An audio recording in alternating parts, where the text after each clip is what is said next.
I want to play something for you, and this is not hyperbole. I'm not being dramatic. The video that I want to play is very upsetting. It's infuriating.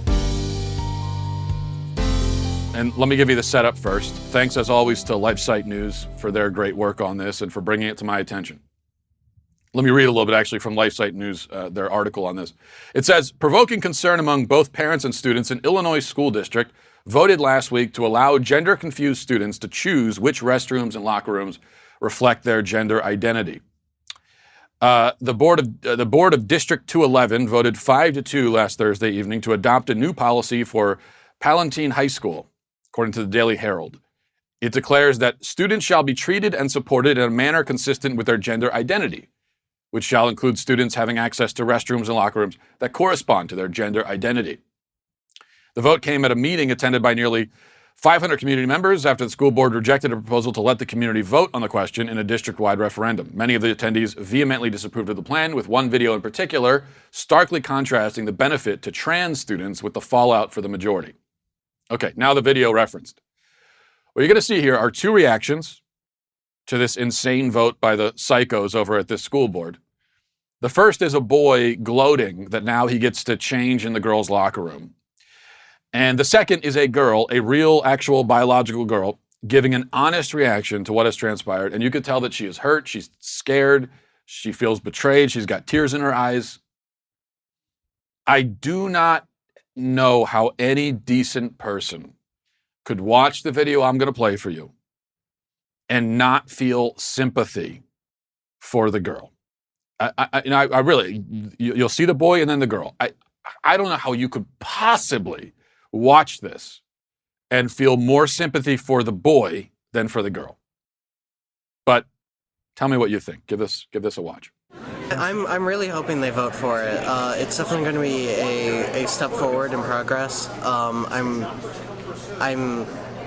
really excited if they vote for it. A bit nervous though, as always. Just you never know. But it's definitely a first step forward in many more steps. It's a great policy. Unfortunately, it's not everything we want, such as talking about even the small things like changing the name on your student ID, which you're required to wear at all times. So I'm really hoping that the district makes the right decision here and votes it. Yeah, it passed. It passed. And how does it make you feel? Oh, I'm ecstatic. I'm just... I'm sorry. I feel uncomfortable that my privacy is being invaded. As I am a swimmer, I do change multiple times naked in front of the other students in the locker room. And I understand that the board has an obligation to all students, but I was hoping that they would go about this in a different way that would also accommodate students such as myself. Okay, first of all, I dare anyone to step up and explain why that girl with tears in her eyes, terrified that she has to change in front of a boy. And you heard her explain, she's in swimming, so she's using the locker room, she's getting completely changed. And I dare someone to explain why she's a bigot. Why she's a bigot for wanting privacy. Please, someone, send me an email, explain it to me, spell it all out, because I want to hear it. Now, second, for the sane among us, what you see here is the two competing claims, very clearly illustrated. We see the two sides represented. On one side, you have a biological boy, dressed up like a girl, sort of, who claims he has a right to change with girls. On the other side, you have a biological girl who claims she has a right to privacy and to be protected when she's in a vulnerable and exposed state at school. Okay, now let's break this down.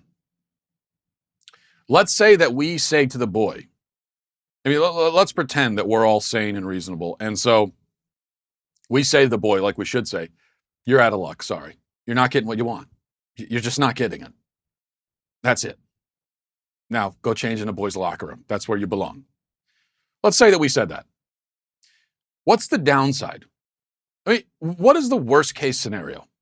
What's the worst case consequence or something like that? The downside for him is that now he has to change with boys because he is one, and he's being treated like every other boy.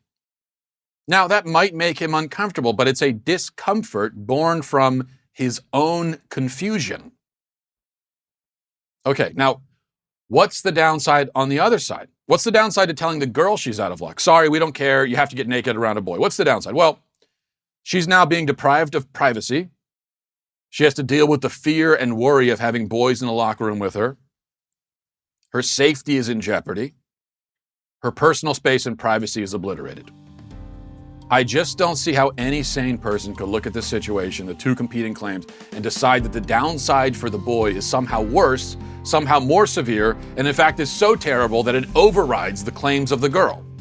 Thank you for tuning into the Daily Wire, one of the fastest growing conservative media outlets in the entire country. If you enjoyed this video, be sure to give it a like and a subscribe to our YouTube channel so you don't miss out on any of our content.